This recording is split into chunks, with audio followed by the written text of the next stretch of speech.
Olá, pessoal. São 9 horas e 3 minutos. Hoje é dia 25 de setembro de 2020, Dia Internacional do Farmacêutico. Digo isso porque eu sou um deles.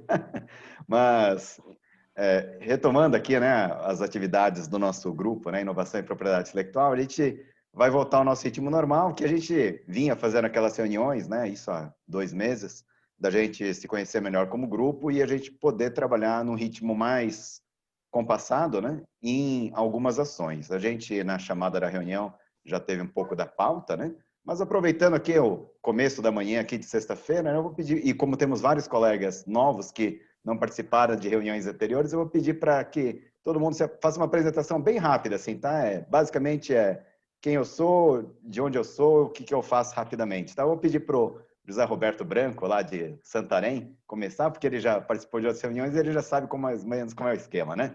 Com vocês, José Roberto Branco. Bom dia, pessoal. Meu nome é José Roberto Branco. Eu sou professor aqui na Universidade Federal do Oeste do Pará, nos cursos de engenharia, no Profinit, no doutorado em Sociedade, Natureza e Desenvolvimento. Sou engenheiro por formação, administrador, e hoje eu dirijo também a Agência de Inovação Tecnológica aqui, que é o nosso NIT. E eu estou com vocês aqui para contribuir, mas também para aprender muito, né? Eu sou relativamente novo nesse mundo aí, e as reuniões do Henry aqui, além de muito trabalho, também é muito aprendizado. Não Então, tem reunião obrigado aí por me receber. A reunião é do grupo aqui, né? Vou pedir agora para Carla Figueiredo aqui hoje, que chegou mais cedo também, né, Carla? Se você puder abrir o microfone para se apresentar para os colegas. Bom dia, pessoal. Bom dia. Meu nome é Carla, sou de Ribeirão Preto, sou farmacêutica também e trabalho com propriedade intelectual numa empresa veterinária, que é Ouro Fino, saúde animal. Agora que caiu a ficha. Eu não estava reconhecendo você assim, cara, tá vendo? Como são as coisas? Aí agora que eu lembrei, né? Trabalhar com a Milene. A gente se fala sempre por e-mail, né? Por telefone também, né? Com a Milene. Não, mas é que aí não caiu a ficha, né? É porque é a primeira vez que você vem para a reunião aqui do grupo, né, Carla? Ou não? Você já participou? Eu já fui numa das anteriores, mas tá. não... Mas não foi assim com apresentações? No bloco anterior eu participei. Foi naquela Não, fase. acho que eu fiquei com o vídeo fechado até ouvindo, então tá bom. Vamos lá, né? Então, Clemente Ávila agora. Bom dia a todos, eu sou Clemente, sou formado em Engenharia Mecânica e mestre em Inovação Tecnológica e Propriedade Intelectual, ambos pela FMG, e atualmente eu atuo como agente de propriedade intelectual de forma independente. Eu venho participando do grupo aqui há um tempo, e como eu estava pegando bastante tarefas, tudo, o Henry me convidou a ajudar com a organização. Tem sido um prazer imenso estar ajudando a coordenar tanta gente boa aí.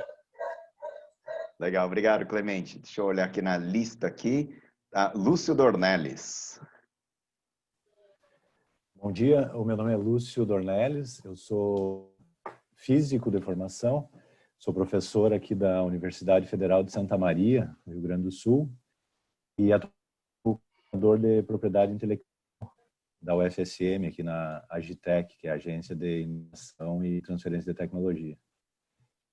Excelente, Lúcio. Trabalha com nanotecnologia também, né, Lúcio? Oi? Você trabalha com nanotecnologia, nanofilmes também, né? Sim, na física eu sou especialista em magnetismo, mas eu também interajo com outras áreas, como odontologia, por exemplo, e estou migrando cada vez mais para essencialmente modificação, né? Talvez funcionalizar ou ter alguma utilidade. Parece que criar superfícies que atacam bactérias e vírus é uma coisa importante, eu ouvi falar aí, então é uma coisa que me atrai muito isso. Já me atraía antes, né, por causa da interação com o odonto, e agora parece que ficou mais importante ainda. Tá certo, né? Um cara que trabalha com magnetismo ser atraído pelas coisas também não é trocadilho não, tá, pessoal? Exatamente. mas desculpa a brincadeira. O Griselda Jara, minha amiga lá do Instituto Doro. Griselda, você tá aí? Dizem que o magnetismo atrai muito, só repele cabelo. Tá certo. Oi, Griselda, tudo bem? tarde, prazer estar aqui com todo mundo. Então, minha formação básica é em informática, com doutorado também em computação aplicada, mas trabalhei muito em pesquisa para a neurociência e atualmente eu estou trabalhando com inovação e propriedade intelectual no Instituto DOR e tentando aqui tanto contribuir quanto aprender com vocês. Ah, tá ótimo. Griselda, seu sotaque diferente, assim, as que as pessoas não conhecem, a sua origem, assim. Eu sou argentina, de uma cidade maravilhosa chamada Formosa, no norte do país, perto da Assunção do Paraguai. Ah, tá ótimo, hein? Tô precisando conhecer Formosa lá, né, gente? Vamos lá. Vamos lá. Aline Schurman. Oi, gente, bom dia. Eu peço desculpas, eu estou com problema na minha câmera, não vou conseguir abrir. Sem problema.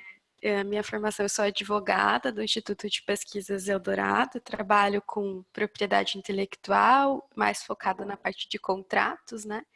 E eu entrei aqui para aprender, estou participando, ouvindo as interações de vocês, está sendo bastante importante. Tá bom, então só tem que passar a ser as nossas interações, tá, Aline? Né? Aqui é tudo todo mundo junto aqui. Legal, obrigado, viu, Aline? Edilson Pedro, meu amigo Edilson Pedro.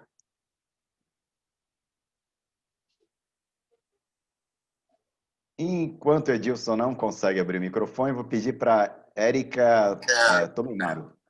Pronto, abri. Espera aí, Érica, agora um minutinho que o Edilson conseguiu. Desculpa, é que eu estou no celular e estou numa outra reunião também. Bom dia a todos. Edilson Pedro, do Ministério de Ciência e Tecnologia, e também faço parte do Profinit, que é o mestrado profissional em Propriedade Intelectual e Transferência de Tecnologia, na coordenação nacional. E estamos aí ajudando o pessoal a trabalhar tanto na Estratégia Nacional de Inovação, quanto na Estratégia Nacional de Propriedade Intelectual. Perfeito, Edilson. Muito obrigado aí. Vamos lá. Érica Tomimaro. Bom dia, eu sou Erissa, Érica com Erissa, perdão. cedilha. Eu sou advogada, eu trabalho no escritório de Blas Parente Associados e estou aqui para aprender e também tentar contribuir com o que eu posso. Muito prazer. Prazer, Erissa. Vamos lá, então agora João Jackson Braga. João Jackson, o pessoal não está conseguindo ouvir sua voz assim do João Jackson, não estamos te ouvindo ainda.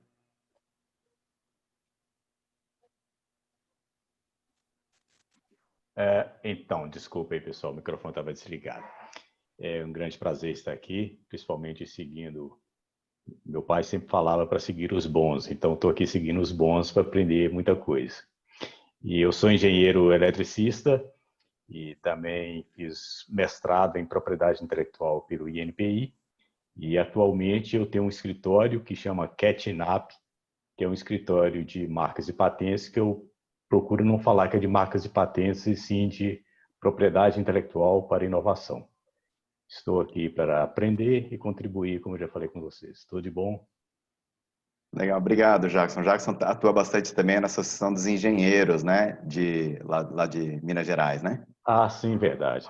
Eu sou presidente da Comissão de Inovação e atualmente estou pleiteando uma vaga para vice-presidente da Sociedade Mineira e também sou conselheiro do CREA de Minas Gerais. Excelente, João Jackson. Deixa eu ver aqui. Nicole de Moura. Oi, bom dia a todos. Nicole, está bem baixinho seu microfone, viu? Melhorou agora? Melhorou. Ah, tá. Então, eu sou Nicole, eu sou coordenadora do NIT do Instituto Federal de Rondônia. Venho aí acompanhando as reuniões não só do EN, que o Henry promove, mas todas as outras que eu comecei também a trabalhar com inovação tem pouco tempo. E sempre essas reuniões trazem bastante aprendizado, bastante ideias para a gente levar para o Instituto e conseguir construir uma inovação melhor para o país. Ah, tá ótimo. Obrigado, Nicole. Ficou faltando aqui o meu amigo Rubem Delgado.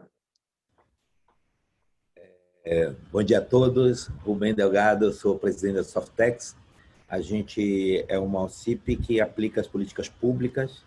É uma OCIP que é programa prioritário do Ministério de Ciência e Tecnologia e do Ministério de Economia na região da Soframa. Então, a gente está bem, assim, operando startups, como Startup Brasil, Startup Indústria, Startup Agros, várias áreas de startups aí, e está aí aprendendo aí com vocês também.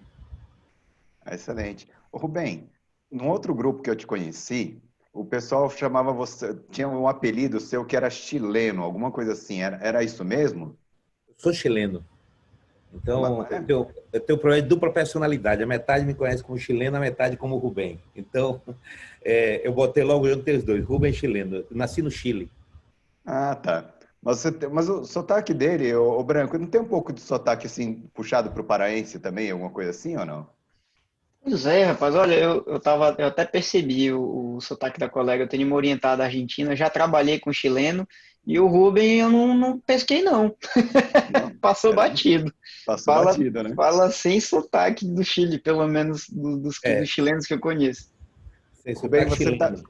Hoje, a Softex, você fica em Manaus ou onde você Não, a fica, gente Rubem? tem sede em Manaus também, Tá. mas eu fico em Brasília, São Paulo e Bahia, são meus 3 territórios. Eu pago Ah, IPTU final de semana na Bahia. Meu IPTU, IPTU e título de eleitor na Bahia, é isso então. título de eleitor não tenho, infelizmente, sou chileno. É verdade, tem razão. Poderia ter sido, né? Ter uma dupla nacionalidade, talvez, ali também. Depois até eu quero falar com a doutora da Rondônia, porque no último edital que nós tivemos, que foi o IA2, que são para startups voltadas à inteligência artificial, Rondônia e Amapá foram os únicos 2 estados que não apresentaram propostas. Então, seria bom aí depois eu bater um papo com a doutora lá de Rondônia para a gente... Nicole de Moura, né? A Nicole, porque é bom a gente ter representação em todos os estados.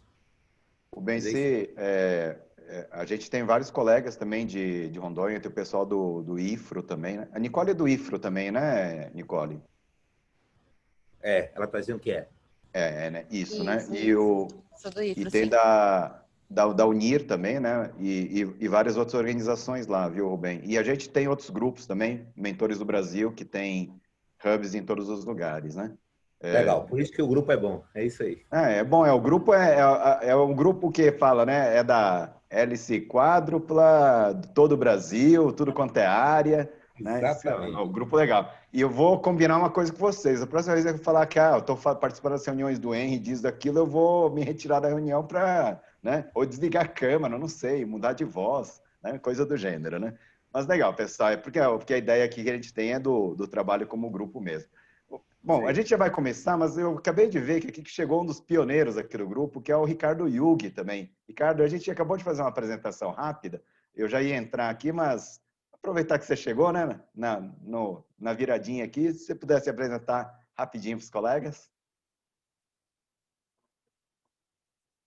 Só tem que abrir o microfone. Isso, Bom, bom dia a todos, meu nome é Ricardo Yugi, sou graduado em farmácia com o Henry, também tenho graduação em administração de empresas e mestrado e doutorado aqui pela FEA, Faculdade de Economia, Administração e Contabilidade da Universidade de São Paulo, e tenho me interessado pelo tema da inovação, embora meu trabalho tenha sido focado em desenvolvimento de medicamentos não inovadores, mas enfim, é uma área que tem me interessado bastante.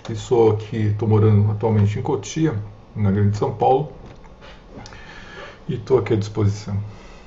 Tá ótimo, Ricardo, obrigado. Bom, legal, pessoal, a gente vai estar entrando aqui então agora já na nossa reunião propriamente dita. O que acontece, né? A gente vinha trabalhando 2 meses atrás, mais ou menos, quando teve, né, aquele anúncio, vai ter a consulta pública da Estratégia Nacional de PI, a gente falou, poxa, a gente poderia estar se preparando melhor para isso, né? Porque, afinal de contas, é uma estratégia nacional, tal. E aí a gente começou a reunir um grupo, né? É um grupo bem eclético, bem variado, mas uma qualificação fantástica que a gente tem aqui, né? Todo mundo percebeu.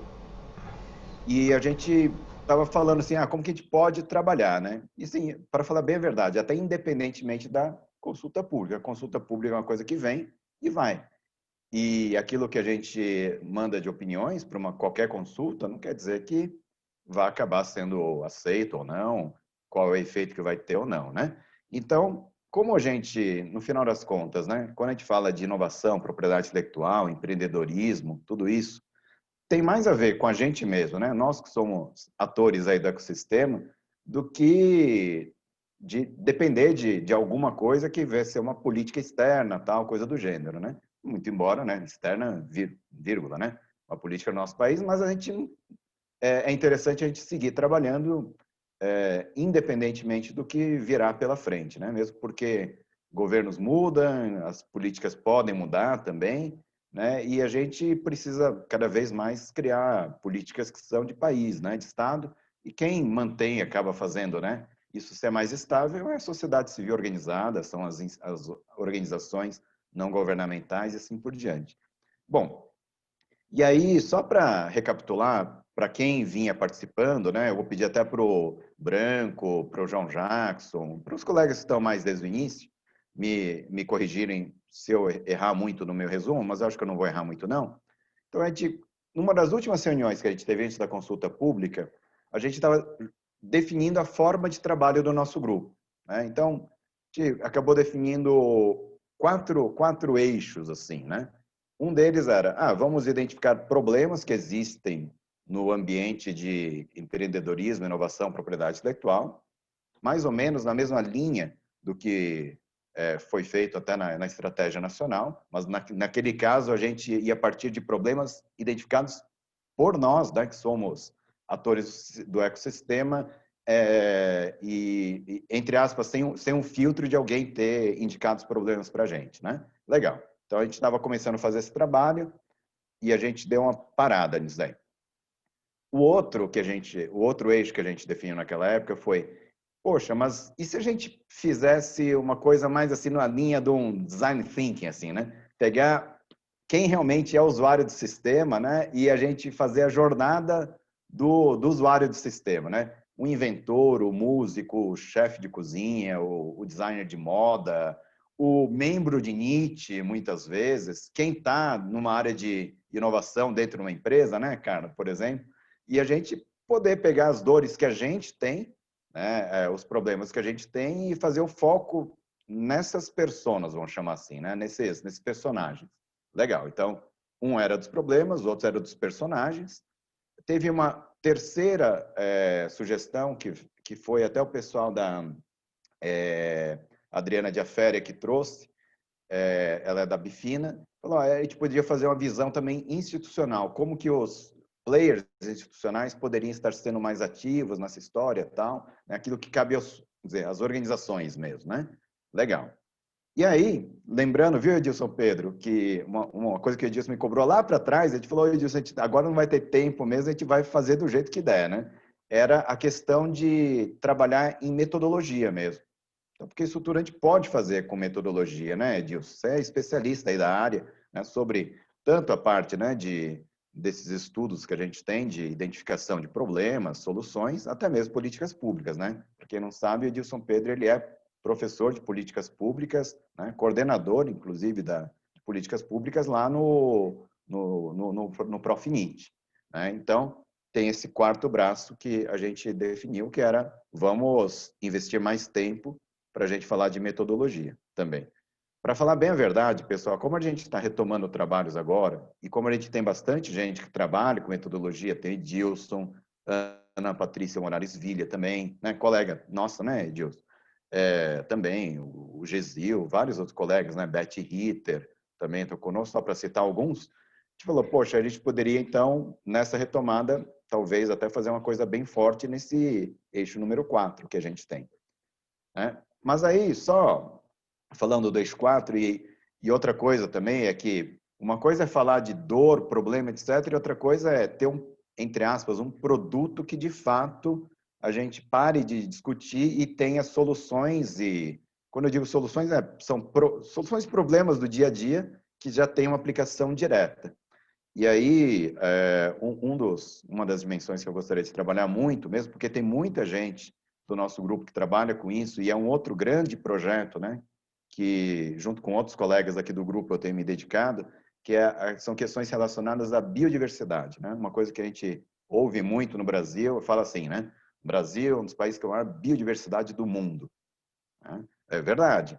E um país industrializado, né, com a agroindústria desenvolvida, com a maior biodiversidade do mundo, eu acho que nenhum outro país tem o que o Brasil tem. Né? Uma Embrapa, por exemplo, o nosso ambiente de universidades, empresas como, só para citar uma aqui, né, a Ouro Fino, que está aqui, no mundo agro, né, a Carla, depois você me corrige, tem muita coisa que tem até substituição, né, por aquilo que é de produtos de síntese por produtos, né, por exemplo, obtidos da biodiversidade que a gente possa ter, né, e produtos de origem natural, vamos chamar assim, né, e aí junta tudo isso. A gente tem vários colegas aqui que também são ligados à Bifisa, né, que é a Associação Brasileira das Empresas que trabalham nesse segmento, e aí vai. Tem a Fabiana Frickman, que é da Redes Fito, que é uma rede coordenada, né, liderada por colegas da Fiocruz, mas que tem uma abrangência nacional também fantástica, e aí vai. Então, a ideia toda era, já que a gente vai falar de jornada, e como essa jornada pode ficar muito espalhada, né, talvez a gente pegar pelo menos um desses possíveis canais, e é um canal que, creio eu, que grande parte dos colegas concorda, né, que é um diferencial do nosso país, e a gente seguir nessa jornada por ali. Algo como organizar toda a cadeia de valor de biodiversidade, desde a bioprospecção, acesso ao conhecimento tradicional, até a parte de organização de cooperativas para cultivo ou agroflorestais, seja lá o que for. Aliás, até tem o César Bonini, né, um dos maiores especialistas aqui em desenvolvimento de cultivares no nosso país, está aqui conosco no grupo também. E aí vai, né? Até a gente chegar mais para frente, pode ser uma indústria de insumos, cosméticos, farmacêutica, veterinária e assim por diante. Né? Então, é uma forma interessante da gente organizar, porque ao longo dessa jornada a gente vai pegar todo mundo. Né? Vai pegar ICT, vai pegar governo, vai pegar órgão regulatório e assim por diante também. Bom, mas essas eram algumas palavras iniciais, né? Que a gente tinha de retomada de trabalho, mas, né?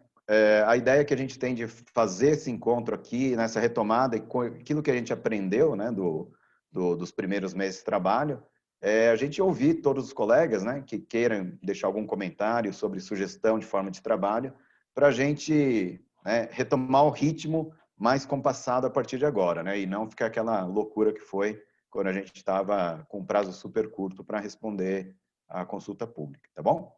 Legal, pessoal. Então, eu vou deixar aqui, então, pedir para que os colegas, né, ou se inscrevam no chat, ou levantem a mão, assim, né, se puderem fazer algum comentário.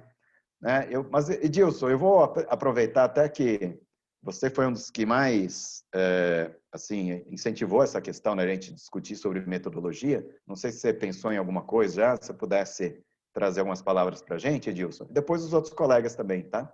Legal. Edilson Pedro?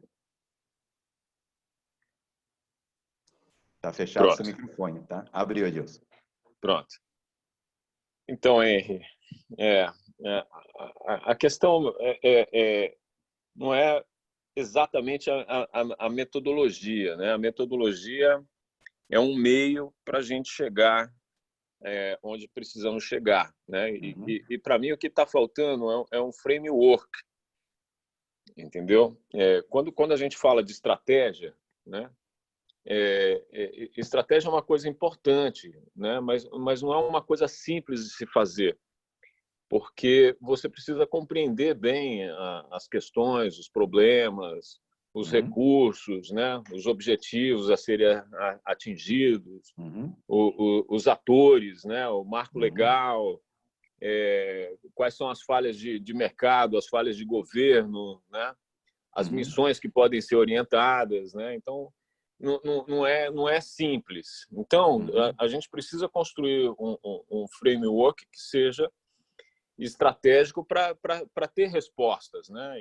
E quando a gente joga xadrez, eu acho que a gente consegue entender um pouco melhor essa coisa, né? Do que é a estratégia, o que é a tática, né?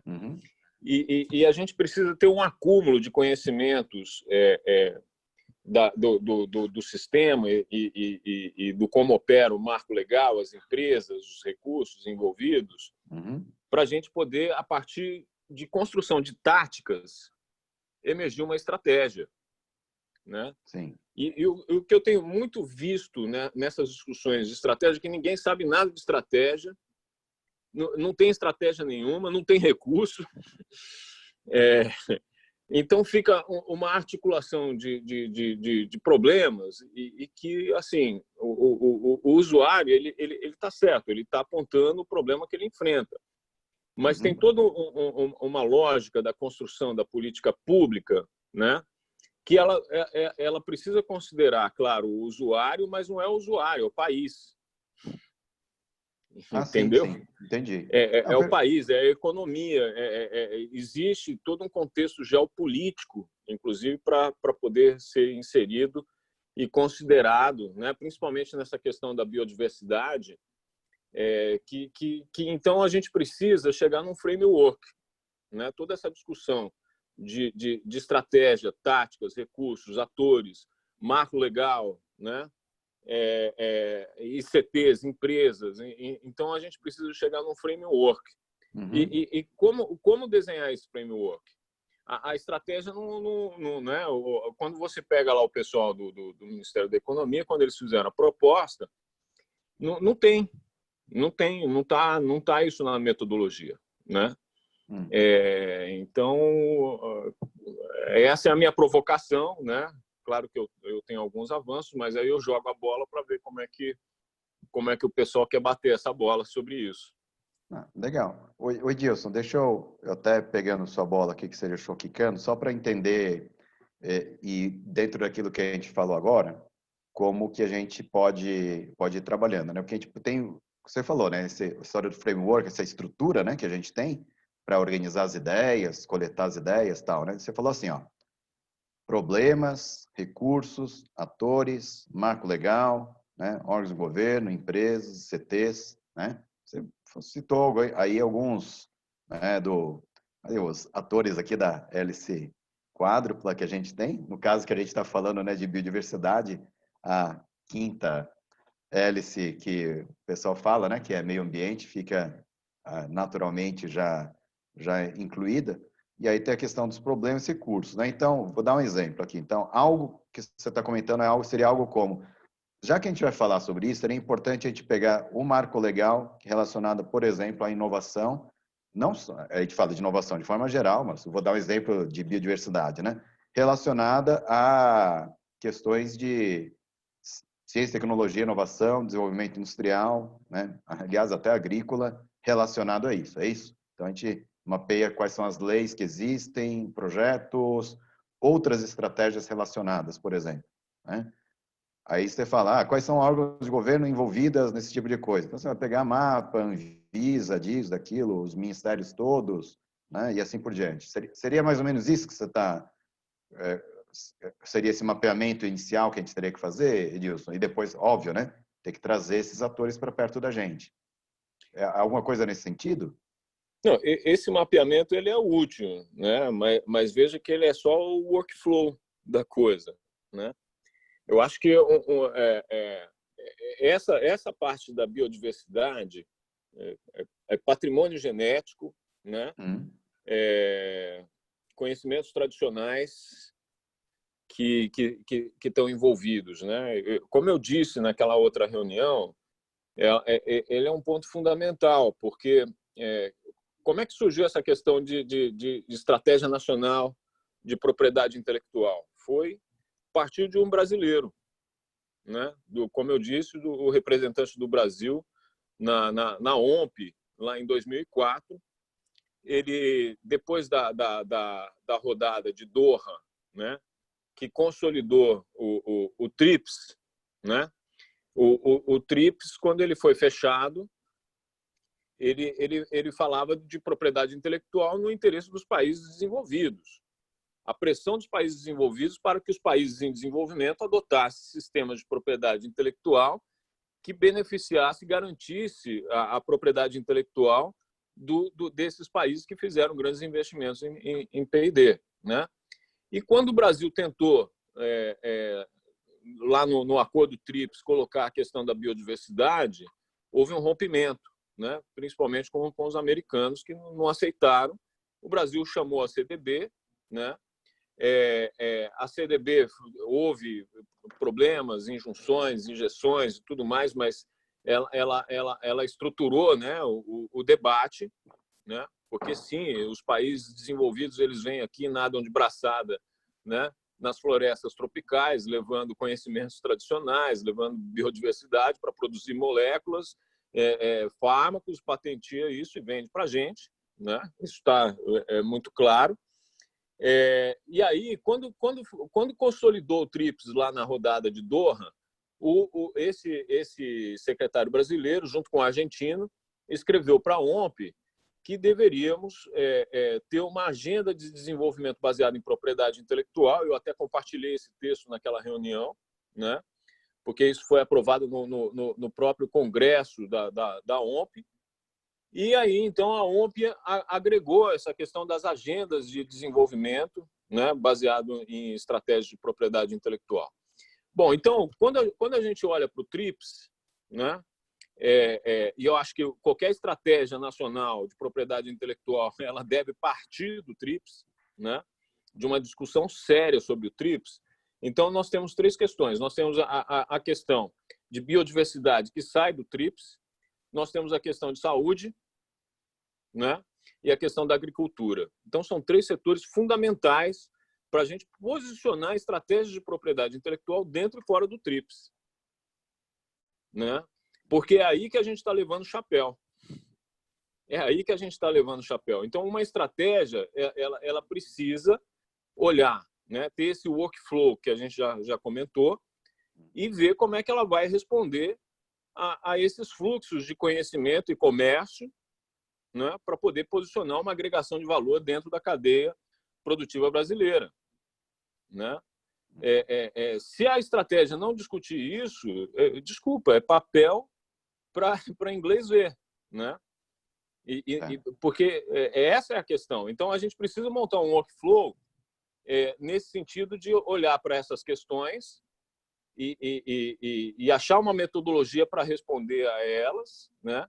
Mas que construa uma estratégia que realmente, né, sai de um ponto e responda a essa questão central, que é um xadrez mesmo, né? Um jogo de xadrez dos países desenvolvidos com os países em desenvolvimento. Você tocou num ponto aí importante, né, Edilson? A questão do marco legal nacional e internacional. Inclusive, a gente teve uma conversa com Jorge Ávila, a Wanda Scartezin também, falando sobre a questão, né, de vários tratados internacionais que a gente tem por aí afora e a gente passa ao largo disso tudo, né? A gente não, nem sabe quais são, né? Incrível. Mas legal. Pessoal, vamos lá, né? Alguém tem mais algum comentário aqui sobre como a gente pode organizar os nossos trabalhos aqui? Ô, Lúcia, a gente precisa de umas coisas de físico, assim, entendeu? Os físicos que gostam de pegar essas coisas muito complexas, e aí você simplifica, né? Você, o Gesil e tal. E aí, Lúcio, o que você está pensando aí? Eu estava ouvindo aqui, e de fato, a minha primeira conclusão é que eu tenho que aprender muito aí, mas tendo até essa questão, entende, essa sem dúvida é o ponto importante, ou seja, definir com precisão, eu acho que isso é até uma linguagem matemática, eu acho, mas definir com precisão quais são as coisas de valor que a gente tem, né? Porque elas, sem dúvida, têm que ser protegidas, no sentido de... Porque é engraçado isso, é uma coisa que eu penso quando eu penso em... Porque a gente não pode patentear uma molécula natural, um produto natural, né? Essa é a regra, né? E nós temos uma legislação específica para isso, que está fora da legislação de patente. Eu acho que isso deve ser um reflexo desse fato aí, né? Porque em outros países é simplesmente uma patente, né? Acho que foi um jeito do Brasil dizer que a história tem que ser um pouco diferente, porque é diferente, né? O Brasil é diferente. Não é... É até engraçado, a gente olha no mapa e a gente vê de cara isso, sabe? É incrível. Quem conhece qualquer outro país bom, aqui eu tô numa cidade que é razoavelmente grande, mas eu tô vendo mato por tudo. Entende? Tem muito mais espaço vazio do que cidade. Não sei se é o mesmo caso aí. São Paulo certamente não é, mas tem outros lugares que até muito mais do que isso. Então, tem um desconhecido aqui, nosso vizinho, né? A gente está bem... Mas então, a minha... Embora eu não entenda, não tenha capacidade para discutir tecnicamente os detalhes dos acordos, etc., mas eu vejo isso, que, sem dúvida, é importante que fique claro que o que é propriedade do Brasil tem que ficar bem protegido, né? Isso é uma... Porque quando a gente está falando em país, né, o que define um país, ou qualquer país, são as fronteiras. Essa é a definição de um país, fronteira. Então, eu tenho que saber bem o que entra, quando que as coisas estão entrando e quando que elas estão saindo, né? Então, do ponto de vista matemático, mais racional, mais lógico, né? Eu penso assim. Então, como essas legislações todas são nacionais, ou seja, nós que estamos aqui dentro, nós temos que definir como é que é, bem claro e de uma maneira que me permita né, avançar o conhecimento, avançar a tecnologia, fazer bem para as pessoas. Mas tem que fazer bem para todas as pessoas, para nós principalmente, né? Aproveitar, Lúcio, você fez... O João Jackson vai falar aqui, mas só passando a bola para Jackson, né? Lúcio, você está no Rio Grande do Sul, em Santa Maria, né? No coração do estado. Mas uma coisa importante, né? Quando a gente fala de biodiversidade, essas coisas todas, é que a Griselda que o diga, né, Griselda? Está no norte da Argentina, perto da divisa ali com o Paraguai já também, né? E ali também do lado ali do Brasil, né? Se a gente for ver ali, aquela ponta ali. Que nós somos a gente todos vê que tem próximos. muitas coisas da biodiversidade, né? Que não respeita a fronteira dos países. E a gente trabalha muito pouco com os nossos parceiros vizinhos, né? Paraguai, Argentina, por exemplo, para a gente ter uma estratégia regional também. É muito comum, né? Você fala, o Brasil tem uma lei de biodiversidade super restrita, que o pessoal fala, então vamos fazer tira ali as espécies de outro lugar que tem menos ainda, né? Coisa do gênero. Já te passo a palavra, viu, Griselda? Mas o João Jackson tinha levantado a mão, né, Jackson? Isso.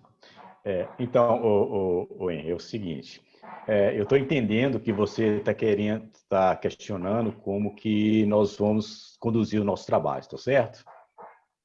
É isso ou estou errado? Está correto. Então, eu queria dar uma sugestão. Há muitos anos atrás, eu participei de um grupo dentro da empresa e eu achava interessante a forma como era conduzida um trabalho. Né? Na época era a respeito de qualidade, mas aplica-se muito bem ao trabalho que nós estamos fazendo aqui. Que é o seguinte, que é o grupo de Cumbuca, não sei se você já ouviu falar. Então, é mais ou menos o seguinte, você determina, na época a gente tinha um livro e cada reunião a gente discutia a respeito de um capítulo do livro. A minha sugestão aqui seria, nós definimos diversos assuntos, né, escolhidos, cada um poderia sugerir, e às vezes vai ter duplicidade, a gente escolheria alguns assuntos, e em uma determinada reunião nós iríamos discutir a respeito de um determinado assunto. A respeito deste determinado assunto, todos que iriam participar dessa reunião, eles estudariam a respeito do assunto, procurariam informações e no dia, na hora da reunião, faria uma cumbuca, de onde você identificaria o nome de uma pessoa e essa pessoa conduziria a reunião. Não quer dizer que esta pessoa iria falar tudo sobre aquele assunto, mas ele iria conduzir sobre aquele assunto. E as outras pessoas iriam agregar discussões em cima daquele assunto. Obviamente, existe assunto que é mais pertinente a uma pessoa ou outra, mas eu não estou querendo dizer com isso que aquela pessoa seria o expert, mas o condutor daquela reunião, da discussão a respeito daquele assunto. As outras auxiliaria a ela sobre aquele assunto. Então, se você estivesse na reunião, você deveria, a princípio, né, saber a respeito de alguma coisa sobre aquele assunto, e se você fosse o selecionado naquele dia, você iria conduzir né, o debate daquele assunto e as outras pessoas iriam agregar naquilo ali. Eu não sei o que você acha dessa ideia. Na época, a gente usava isso e era muito bacana, porque todo mundo se preparava para aquela reunião, ninguém ficava sem preparar, todo mundo ia preparado. Então, assim, você ia para uma reunião de onde as pessoas já tinham lido, já tinham ouvido falar a respeito daquele assunto, não chegaria nu e cru para falar sobre ele. E ali seria uma discussão, né, uma reunião rica de informações, de que não só uma pessoa, mas todas as outras estariam contribuindo. Eu deixo essa sugestão, não sei o que vocês acham a respeito. O Jackson, é legal, né? Só um comentário que eu faria mais é que talvez uma coisa que a gente possa fazer bastante, e isso acho que é importante para o nosso grupo, a gente tem 300 pessoas no nosso grupo já, né? Participantes mesmo, em torno de umas 150, mais ou menos, né? E que participam muito, muito mesmo, em torno de umas 70, né? Um quarto. E todo mundo é muito ocupado e a gente não consegue fazer reuniões. Na verdade, o que a gente está fazendo aqui hoje é um luxo, né? Dedicar 1 hora do nosso tempo para fazer isso. Então, a ideia que a gente tem é que as cumbucas, elas fiquem no assíncrono e a gente use as informações trocadas no assíncrono e discussões de fato, né? Quando forem debates maiores, quando tiver preparado lá, aí tiver maduro, aí a gente vem e traz para um encontro síncrono, sabe? Porque senão corre o risco da gente fazer aquela reunião e falar, então, qual que é o tema da reunião de hoje? Aí todo mundo, eu não tive tempo, eu estou muito ocupado, aí a minha tese diz daquilo, e a gente vê isso acontecendo, né? Então, só a sugestão que eu acho que é muito boa, né? Da gente ter a questão dos temas, mas a gente poder usar cada vez mais o assíncrono hoje. A gente está fazendo reuniões semanais, né? E assim, eu vou falar isso de forma egoística até. Não dá para manter reunião semanal 2 horários, a gente faz 2 horários para todo mundo participar, inclusive não é para todo mundo, para a maior parte das pessoas participarem, entendeu? Então, talvez a gente faça mais coisa no assíncrono e deixar os encontros síncronos realmente para quando tiver uma coisa assim mais, vamos dizer, né, mais já digerida. Jackson, você levantou a mão de novo? Desculpa. Não, eu só ia Deve fazer um comentário depois. Tá, eu só ia implementar, né? Porque assim, não necessariamente a pessoa eu não estudei ou tal. Então, se você não estudou, talvez poderia criar uma regra que, eu não me preparei, mas eu queria estar aqui para ouvir o pessoal falar. Aí, então, você tira eu vou estar na reunião, mas eu não quero que meu nome esteja no grupo de cumbuca, não esteja na cumbuca. Por exemplo, aí ele não vai ser selecionado para conduzir. Na realidade, o coordenador da cumbuca não é a pessoa que vai falar sobre aquele assunto, mas é aquela pessoa que vai dar prosseguimento para aquelas discussões. Entende? Com que é diferente. Entendi, Jackson. Bom, de qualquer forma, a gente está falando aí do como fazer, né? E ainda tem que fazer o que fazer e ainda tem o porquê fazer das coisas, né? Então, a gente talvez esteja numa fase mais dos porquês da coisa aqui, né? Se bem que a gente está falando até do que, né? De mapear, tal, coisa do gênero, né? Mas, Lúcio, você tem mais algum comentário? Não, era só concordando contigo sobre o assíncrono, aí funciona bem, porque eu acho que é uma mistura dos dois aí, do que o João Jackson colocou, ou seja, uma vez que a gente defina qual é o assunto que a gente vai ter que estudar ou discutir ou o que for, fica fácil de cada um, de acordo com o que pode e com o tempo que tem, etc., trabalhar nele e emitir, sei lá, um parecer, alguma coisa. Isso, na física a gente faz assim, né? Pois tudo é um parecer, ou seja, eu recebo um texto ou dados ou o que for, eu sento, estudo e escrevo alguma coisa sobre aquilo. Então, isso funciona bem, que é mais ou menos, né? E permite que a gente trabalhe sem estar junto, né? Na mesma hora, no mesmo lugar. Então, sem dúvida, tu tem razão. Aí o assíncrono é o que funciona. Perfeito, então. Só fazer um comentário, pessoal. Chegaram aqui, se juntaram a nós, o Maurício Almeida, da Associação dos Pesquisadores da NPI, Letícia Covese, trabalho com propriedade intelectual também, tenho empresa de consultoria. Denise Naimara também, né, de consultoria, trabalhou muitos anos na Vale também, né, Denise? E eu estava vendo aqui no chat aqui que o Glênio da UFPEL, naquela parte de apresentações, eu acabei pulando ele de algum jeito e eu não estava vendo o chat, né? E aí, então, o Glênio acho que acabou deixando a reunião, mas só para acusar aqui a participação do Glênio logo no início também, né? Bom, o Yugi, deixa eu pedir um favor, o Ricardo Yugi, ele também, né, ele estrutura bem as coisas, né, Yugi? Você tá vindo aí do doutorado aí na área aí de inovação, gestão, essas coisas todas. Se você pudesse dar umas contribuições para a gente nessa fase de a gente reorganizar aqui os nossos trabalhos? Muito bem, Henri, agradeço muito as suas referências. Não sei se consigo contribuir de alguma forma, mas eu acho que deveria começar por eleger efetivamente quais os temas ou os tópicos que vão ser trabalhados pelo grupo, né? Eu, numa fase da minha vida profissional, eu trabalhei com organização de grupos de trabalho, porque eu atuava numa organização que desenvolvia padrões utilizadas, né, para automação comercial, né, o código barra, mensagens eletrônicas, etc. E eu atuava desenvolvendo aplicações desses padrões em setores, né? No caso específico, eu tinha como área de atuação o setor da saúde. Então a gente trabalhou muito no desenvolvimento de sistemas para... um deles foi o sistema de rastreabilidade de medicamentos, que, como resultado desse trabalho, surgiu lá uma proposta para aplicação de código base na rastreabilidade de medicamentos. Essa proposta parou na Anvisa, né? Chegou até a Anvisa, depois foi transformada em projeto de lei e depois aprovada. Isso gerou, então, uma lei de rastreabilidade de medicamentos. Isso há, sei lá, quase 20 anos atrás, talvez.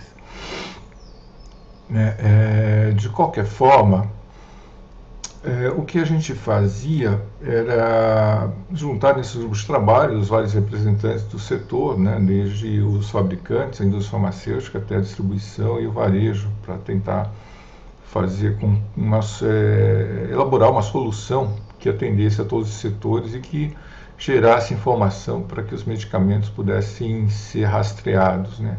A preocupação naquela época era muito com o roubo de carga, né, que existia muito, ainda existe, né? Roubo de carga de medicamentos, que é uma carga valiosa. E hoje a preocupação também do ponto de vista epidemiológico, né? No sentido de que, para saber onde é que o medicamento está sendo efetivamente consumido, né? Então tem essas duas vertentes. Agora, a ideia de fazer o trabalho sobre rastreabilidade veio muito da indicação do próprio grupo, né, de trabalho, que era um grupo que tinha várias possibilidades de desenvolvimento. Aí o grupo se concentrou primeiro em definir quais seriam, né, os temas que deveriam ser abordados pelo grupo de trabalho, no sentido da aplicação desses padrões no setor, e aí depois a gente partiu para definir como o tema seria desenvolvido, né? Qual seria o método para abordagem, né? Então, minha sugestão é que a gente tente identificar primeiro quais são os temas ou os interesses, né, que seriam trabalhados pelo grupo, para depois a gente ver como é que seria a melhor forma de desenvolver essas questões. Agora, sim, me parece que há uma preocupação com a questão estratégica, né, que é o tema que está sendo atualmente discutido, né, de converter essas, vamos dizer assim, diretrizes em ações efetivas, né. Talvez esse seja um tema interessante, né, da gente identificar, por exemplo, quais são as principais estratégias que deveriam ser prioritárias e trabalhar esses pontos para gerar, né, lá na ponta, ações efetivas, né? Sugestão. Legal, obrigado, Yugi. Só para fazer um comentário geral, tá, pessoal? Eu vou voltar para o começo da nossa reunião, que é a questão da dimensão da biodiversidade, né? Que como esse é um projeto que ele é transversal e já vai ser tocado, a gente está com 300 outras pessoas que estão interessadas em participar desse projeto já. A gente deu uma segurada por conta da pandemia, tá represado isso, né? E são pessoas de empresas, de órgãos de governo, disso, aquilo, que a ideia era trazer esse pessoal para dentro de uma discussão como essa que a gente tem aqui no grupo. Nosso grupo tem muita gente que trabalha com propriedade intelectual, mas não só com isso. E é um ambiente interessante, porque não tem só gente também de biodiversidade, aquelas pessoas mais comuns. Eu vou gostar muito de falar, por exemplo, com o Rubem Delgado, quando a gente vai falar até de rastreabilidade, viu, Yugi? Se você for ver, muito do que tem de biodiversidade hoje depende de ter rastreabilidade. E aí depende de sistemas, tal, né? E aí é um mundo que é bem distante do pessoal que normalmente está no laboratório. Mas, de qualquer forma, essa é uma das sugestões. Agora, se tiver outras dimensões assim transversais que os colegas têm interesse e tem grupos, né, que podem trabalhar, a ideia é que a gente possa trazer também, né? Porque no final das contas a gente não tem muitos braços. Tem muita gente que fala, eu gostaria que trabalhasse com tal coisa. Aí você fala assim, e quanto que... mas eu não posso trabalhar, sabe? Eu acho que é um tema legal, mas eu mesmo não posso. E aí a gente fica naquela situação, né? Do tipo, não, peraí, é legal, mas você não pode? Então, paciência, vai ficar aquele que talvez não seja tão legal para você, mas que tem gente que pode, né? Mas fecha parênteses aqui. Clemente, por favor. Pois é, só tentando dar um fechamento sobre o que a gente falou de organização do trabalho. Eu vejo que a gente tem um grupo muito diverso e de gente muito entendida no que mexe. Então, eu concordo que a ideia da Cumbuca é interessante, até porque as discussões que a gente teve sobre a estratégia nacional, eu acredito que foram tão boas e tão produtivas porque a gente tinha o fio condutor. Então, hoje a gente vai falar desse eixo, hoje a gente vai falar desse texto, hoje a gente vai fazer isso. É bom ter essas estratégias, mas eu vou abrir uma pequena discordância sobre elencar tão certo assim quem vai falar, quem vai mexer, eu só vou ouvir, porque todo mundo tem muita vivência. Então, acaba que quando você está falando de algo, às vezes eu vim aqui para ouvir, mas cai em tema que eu sei muito, né? E eu vou querer contribuir e tudo. Então, só colocar isso. Falando um pouco sobre a questão da estratégia, né, que o Edilson estava comentando, eu até peço que me corrija, se for o caso, porque eu estou começando a pesquisar isso, né, tem poucos anos em comparação, mas eu entendo que a modelagem de uma estratégia e de uma política pública, ela se conecta muito com outras coisas que a gente falou, que levantou, né, que é o conhecimento da jornada, entendimento de dores, quem que você vai servir, e é um processo iterativo, né? O Lúcio deve estar reconhecendo, eu também sou de exatas, sou engenheiro, e eu penso bem assim, você faz uma primeira modelagem de estratégia, testa ela, vê quais são as respostas, vê quais são seus métodos, e aquilo vai se retroalimentando até você chegar em estratégias melhores. Então, eu acho que uma forma de organizar esse trabalho seria a gente conversar quais são coisas que a gente levantar, quais são problemas que a gente vê em estratégias e políticas públicas. Eu tenho bastante coisas assim, bem na minha área, que é de automotivos, mas que eu acredito que podem ser replicadas até certo ponto. A gente levantar isso e discutir. Então, colocando um exemplo prático, eu acho que dentro da minha área, né, que é de automotivos, as estratégias pecam grosseiramente na forma como elas medem inovação. Então, são estratégias de inovação que veem se o produto vai funcionar. Vou colocar isso para o grupo, vou ter um toró de ideias, né, em torno disso. E aí, com todo mundo martelando, contribuindo, essa visão já fica mais definida. E aí a gente pode ir retroalimentando isso. Quer dizer, eu acho que é uma forma mais interessante, mas a organização de trabalho que a gente tem aqui é por competência. A gente tem muita gente que sabe muito do que está falando. Às vezes não é necessário uma coisa tão rígida, né? Pode ser em determinados momentos, né? Mas por aí mesmo. Agradeço. Obrigado, viu, Clemente? Pessoal, então, a gente está chegando aqui às 9 horas da manhã. Eu gosto sempre, né, de a gente cumprir o nosso horário direitinho. Aliás, 10, né? A gente vai ter hoje à tarde um repeteco dessa nossa reunião de hoje, né? Para ouvir mais gente e tal. E caminhar um pouco melhor, né? Eu estou pensando aqui em voz alta, tá, também, tá? Talvez até um pouco porque eu estava com um pouco de algumas coisas na cabeça sobre essa história de biodiversidade e tal, coisa do gênero, mas assim, só para perguntar, né? Do nosso grupo aqui, além dessa dimensão transversal de biodiversidade, alguém teria algum outro eixo assim transversal, né, uma setorial, vamos chamar praticamente, que acredita assim que gostaria de poder, vamos dizer assim, né, assumir a liderança de tocar a condução do grupo em uma transversal bem grande assim? Tem alguma outra área? Ou que não possa tocar, mas que acha que pode ser uma área interessante? Jackson? Eu acho que inteligência artificial é uma área que é bastante discutida hoje em dia, né? E eu até participo de um grupo no CRED sobre inteligência artificial. Eu acho que é um assunto pertinente, não sei se é isso. Algo como inteligência artificial e juntando isso com indústria 4 e 5.0, coisa do gênero, é isso? Exato. Acho que está mais voltado para a área de engenharia, né? Na verdade, é tudo transversal, né, Jackson? Porque se você for ver, inteligência artificial se aplica a essas novas tecnologias, vamos chamar assim, se aplica a tudo, né? É o nosso novo mundo, verdade, né? Verdade. Legal.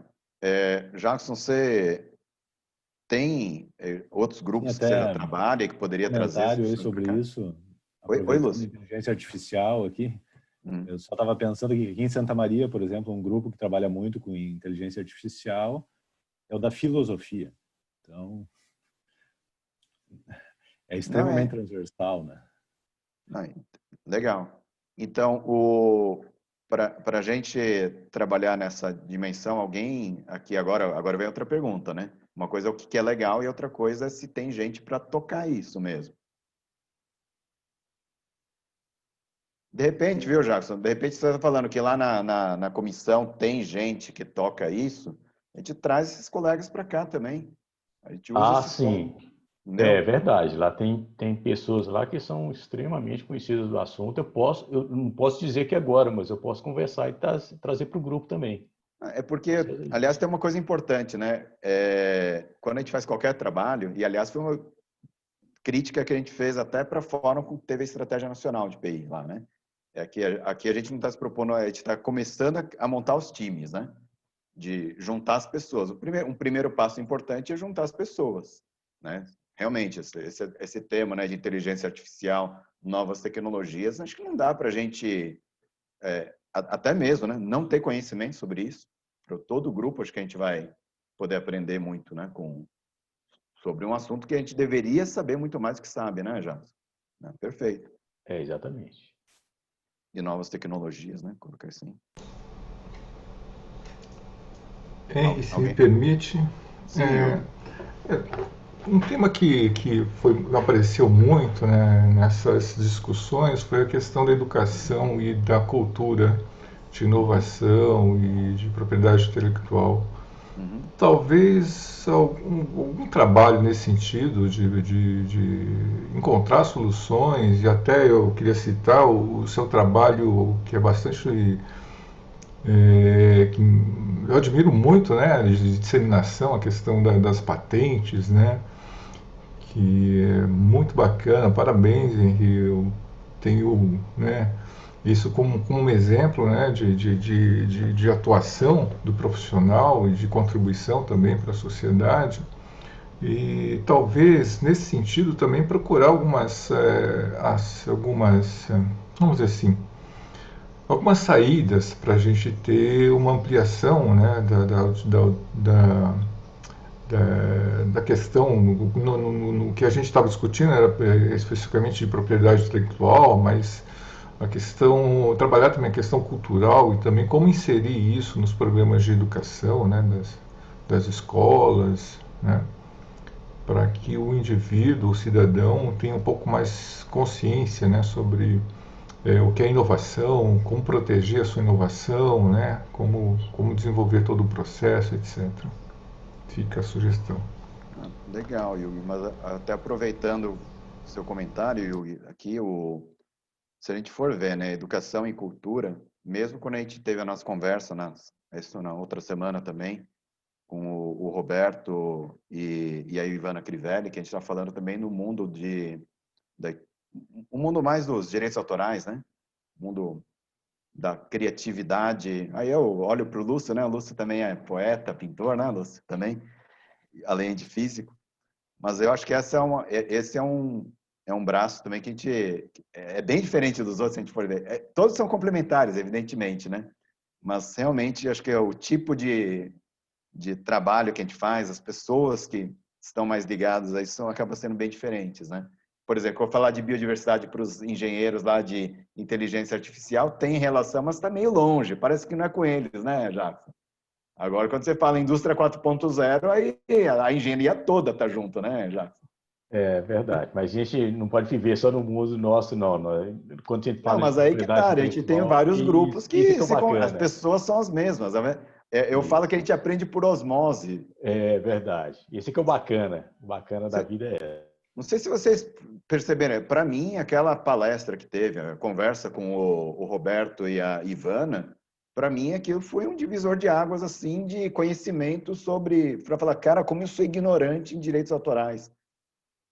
A ponto de falar que direito autoral e copyright é a mesma coisa, assim, né? Olha que sacrilégio, né? Vamos dizer assim. Mas vamos lá, né? Legal, Yugi, acho que tem a questão de educação, cultura, que envolve propriedade intelectual e envolve, acho que não só, né, Yugi? Isso toda a dimensão de educação e cultura, né?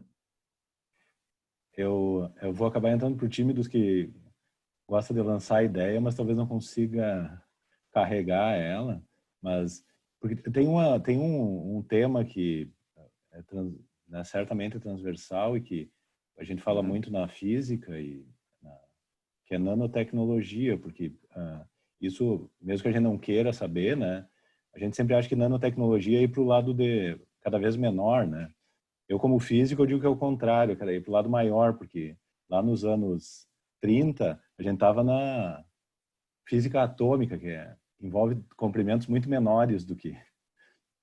Nanotecnologia está para cima, nós estamos no tamanho das moléculas aí, então certamente envolve química e, bom, tudo é reação química aqui, no nosso mundo é a interação química. Então isso é um tema que... Mas é um assunto, acho que é mais... Não chega a ser novidade, eu acho. Não sei se é um tema que... Porque eu vejo que ele está dentro também desses dois temas aí, né, de inteligência artificial e biodiversidade, porque certamente as leis que regem como que essas coisas funcionam, né, como que os produtos funcionam, todas elas são nanométricas, digamos assim. Eu acho que algumas das competências, quando você colocou bem, viu, Lúcio? Eu acho que questão de nano, né, é um ferramental importante, né, que acaba sendo aplicado nas outras. Vai passar. Sim, ele está dentro, exatamente. De um e de outro, né? É um ferramenta tecnológico, mas legal.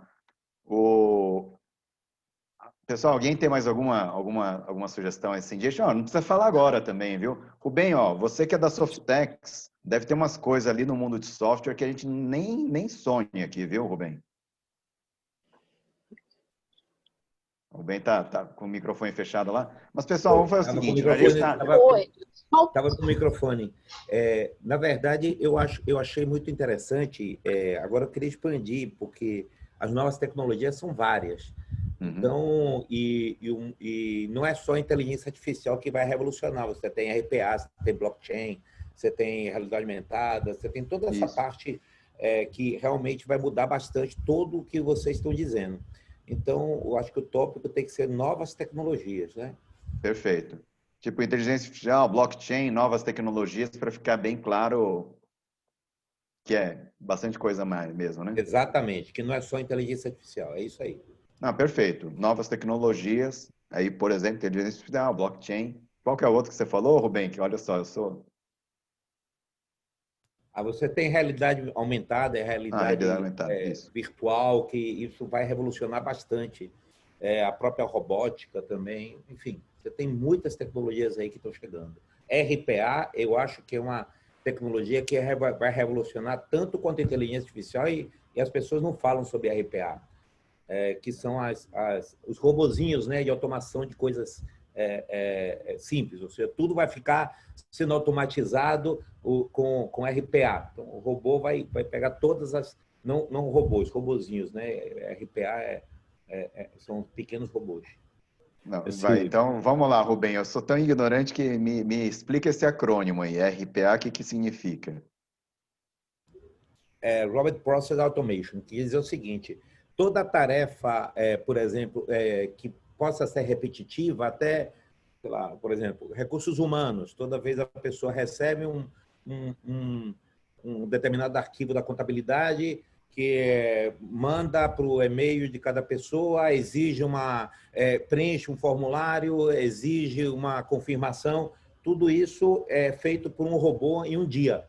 Então, você programa um robô em um dia e, a partir desse dia, você nunca mais vai ter esse trabalho. Então, essas pequenas robotizações seriam mais populares, menos do mundo científico, mais do mundo atual, e isso vai ser uma chuva de automações de coisas pequenas. Isso vai, digamos assim, diminuir drasticamente todas as tarefas repetitivas que existem em todos os processos mundiais. Perfeito. Legal. Bom, colocamos aqui junto, então, né? Novas tecnologias e tal. Beleza. Henri, posso falar rapidinho? O Edilson Pedro, viu, Denis? Só vou te pedir um favor, que o Edilson Pedro estava com a mãozinha levantada. Acho que antes de você abrir a câmera. Então, eu vou pedir para o Edilson falar, depois eu te passo a palavra. Tá bom, Denis? Edilson? Sim. O Henri, tem um tema associado à questão da biodiversidade, patrimônio genético e conhecimentos tradicionais, que é muito importante a gente levantar nesse esse né? Que é a questão dos dados de pesquisa, da propriedade intelectual sobre os dados de pesquisa. Tá? Nós temos relatos de vários convênios que já foram feitos por ICTs, né, dentro da Amazônia, onde se troca dados de pesquisa por recursos para pesquisa. Então, por exemplo, teve um caso, né, que trocou toda uma base, abriu mão de uma base de dados de uma pesquisa na Amazônia para pegar 2 caminhonetes com o Reino Unido, entendeu? Em troca de 2 caminhonetes. Aí depois, o próprio pesquisador quis acessar novamente os dados de pesquisa e aí ele teve que pedir a autorização para a universidade, né, que recebeu esses dados de pesquisa e foi negado ainda por cima. Sim. Então, é o tipo da coisa que não pode acontecer. Né? Dados de pesquisa é uma coisa extremamente importante, a gente já tinha que ter regulamentado isso, né? Faz parte do contexto da propriedade intelectual, não está na nossa propriedade, no nosso marco legal de propriedade intelectual, e isso impacta diretamente, principalmente essa área de pesquisa em biodiversidade. Né? Então, isso precisa ser fortemente considerado. E um outro ponto que a gente precisa também bater, né? Porque senão ninguém fala, é a questão do nosso regime de publicação da ciência.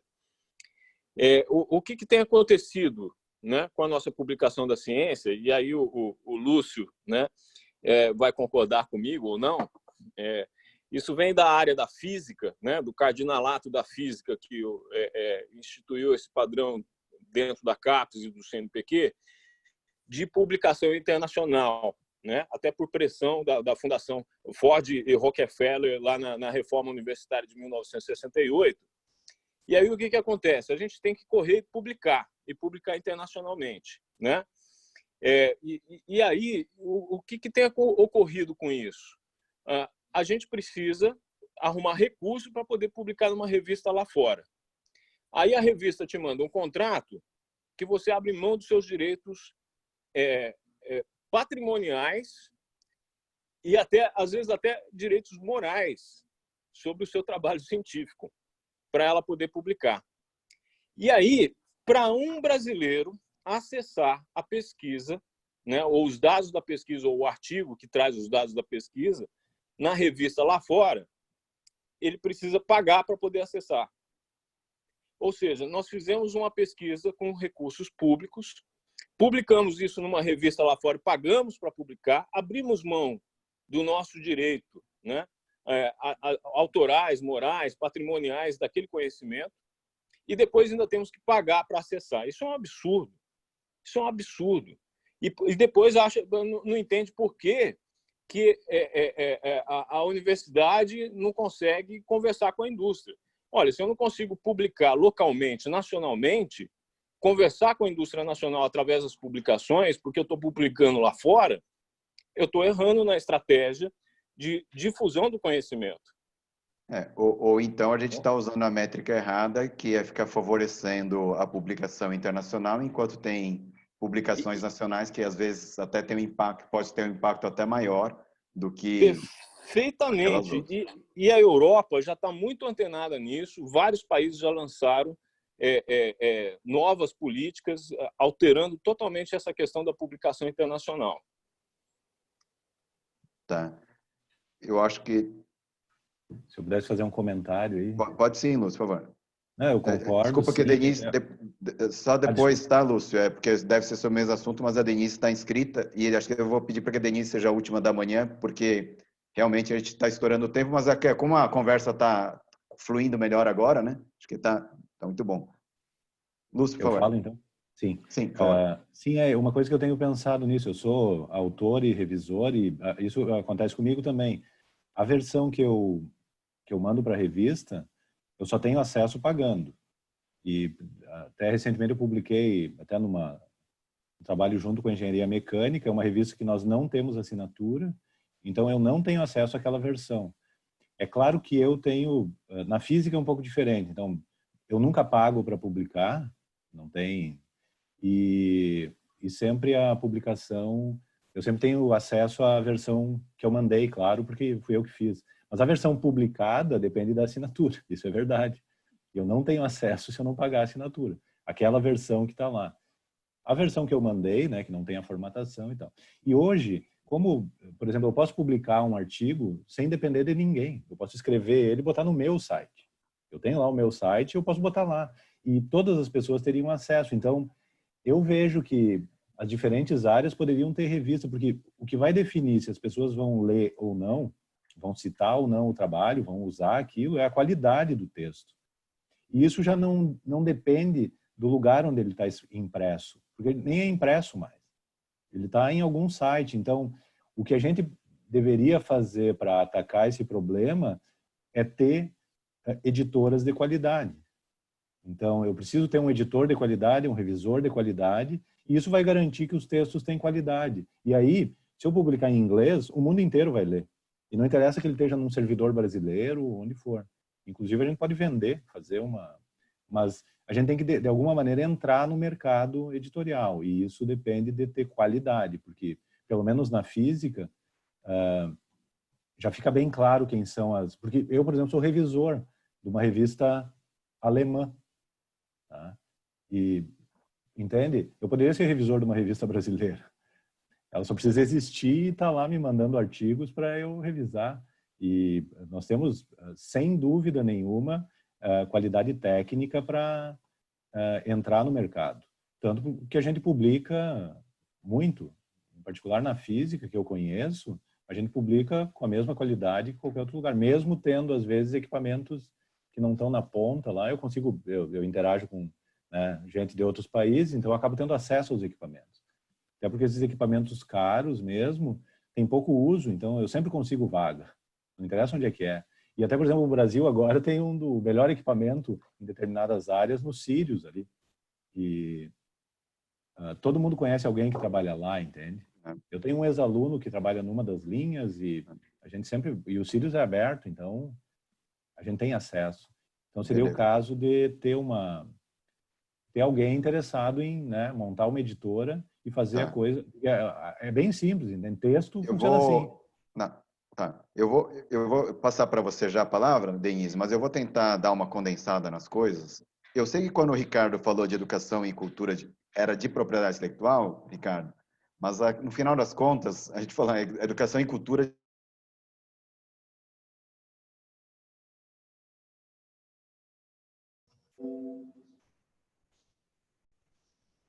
O Henry travou ou eu travei? Não, parece que O Henry travou, hein?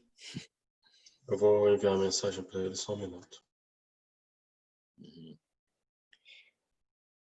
Então, Lúcio, aproveitando, né, a brecha, mas é uma questão do regime, né, de propriedade intelectual sobre as publicações, né, a questão de priorizar o mercado interno, as empresas nacionais, a divulgação interna da informação, que a comunidade acadêmica, olhando para essa questão da qualidade da publicação internacional, acaba priorizando, né, que o nosso conhecimento científico vá para outros países para depois chegar aqui, se chegar, né? E isso eu acho que é um erro de estratégia de propriedade intelectual e inovação, né? Aqui em Santa Maria nós tentamos, né? Toda vez que alguém nos procura para, né, comunicar uma invenção ou só falar sobre, a gente tenta tirar o máximo que pode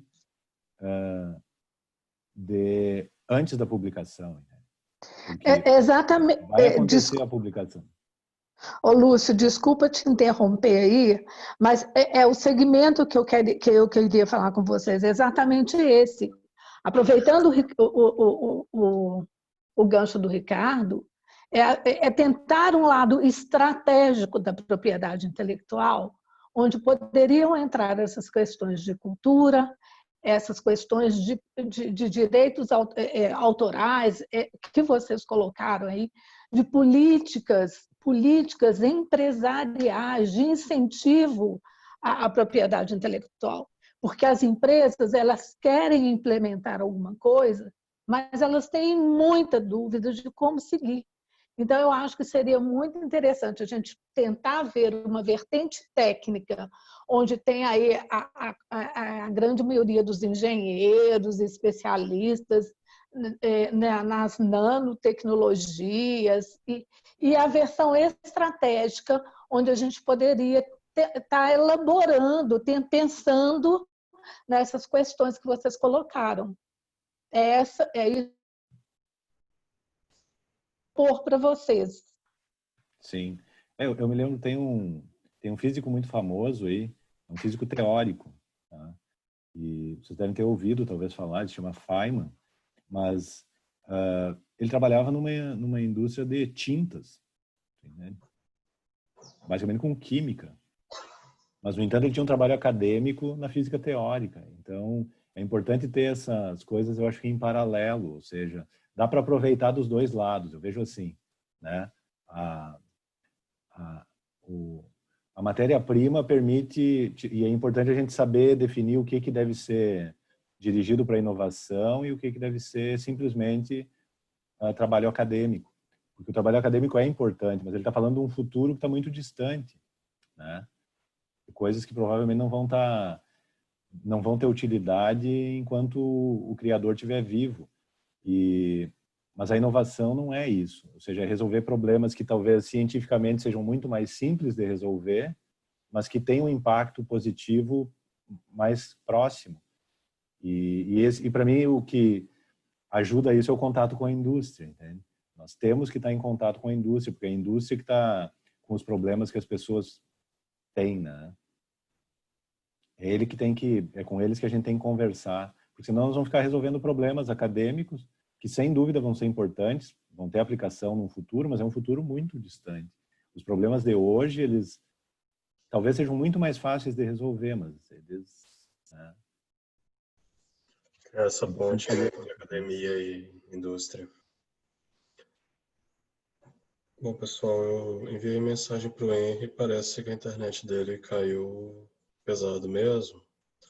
Mais alguém quer fazer alguma contribuição para a gente já encaminhar para o fechamento da reunião?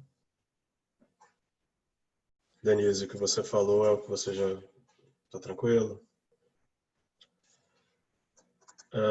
Eu tive que trocar de celular, do celular para o notebook, então eu não estou como co-host aqui.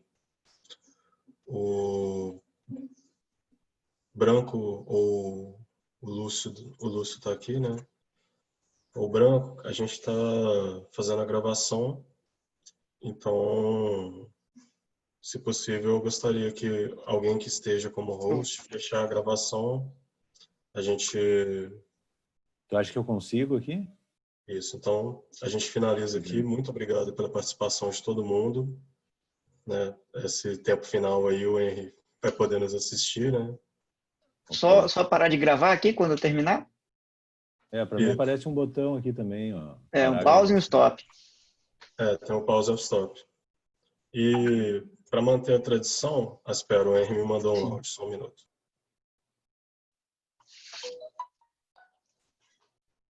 Eu acho que ele tá me mandando alguma coisa, não sei se é ele, vamos ver. Deixa eu ver aqui. Não. Opa, o Henry confirmou que a internet dele sumiu mesmo, não está conseguindo entrar aqui nem pelo 4G, só me mandar uma mensagem.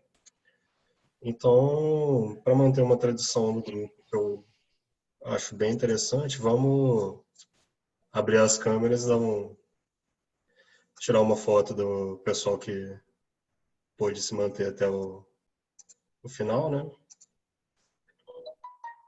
Opa. Tá tranquilo?